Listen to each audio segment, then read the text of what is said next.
শেখ হাসিনার কবর ওই ভারতবর্ষ হবে, এই বাংলার মাটিতে আসতে পারবে না ইনশাল্লাহ। আমি মনে করি যারা আওয়ামী লীগ করতেছেন যে প্রান্তে, তারা স্তব্ধ হয়ে বাংলাদেশের 15 থেকে 20টি বছর এই বাংলাদেশে থাকবেন। কারণ আমরা যেমন বিএনপির নেতা কর্মীরা স্তব্ধ হয়ে মাটিতে শোয়া রেখেছিলেন, তথাপিও আমরা আজ ভেতরে আগুন দাউ দাউ করে জ্বলতেছে, কিন্তু আমরা প্রতিরোধ করি না, প্রতিশোধ করি না।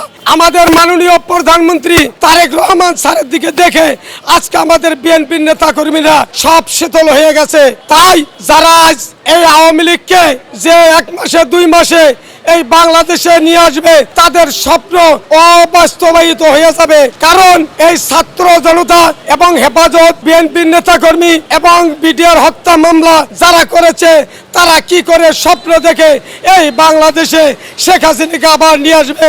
আমি মনে করি শেখ হাসিনার কবর ওই ভারতবর্ষ হবে, এই বাংলার মাটিতে আসতে পারবে না ইনশাল্লাহ।